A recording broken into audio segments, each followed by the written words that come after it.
You just had a tooth removed and you want to know what is the aftercare. First of all, if there have been any painkillers prescribed for you, please take them right away, because as soon as the numbing goes away, you're going to feel some pain. If you don't want to take any painkillers, expect some soreness. If a painkiller was not prescribed for you, you can still take the over-the-counter painkillers as long as you make sure that you're not allergic to them.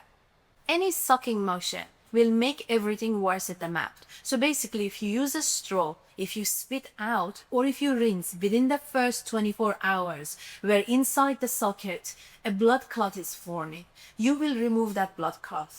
That cloth is working like a little blanket on the wound.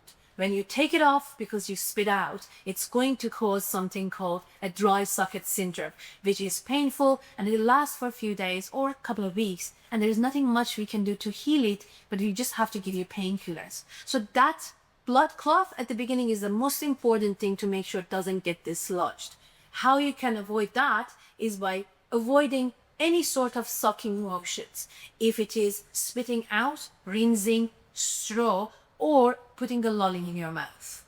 Do not smoke or drink any alcoholic drinks, at least for the first 3 days. Do not drink as long as you are taking any antibiotic that your dentist have prescribed for you. Use ice chips or cold compress for the first 24 hours. It can really minimize the swelling. If there are stitches present, please do not brush on them heavily. Gently brush after 24 hours and rub the toothpaste around the gums. Make sure you do not irritate them further. After 24 hours past the extraction time, you can start using a mouthwash to clean your mouth. You can rinse 3 times a day for 3 days or longer, according to your dentist. You can use a mouthwash that was prescribed for you or simply salt water. Regarding food, any food that is not hard or hot can be consumed for the first 24 hours. So it should not be hot, because hot means more bleeding. It should not be hard like tortilla chips that will irritate the area. Try to have lukewarm food and food that you can cut with a spoon.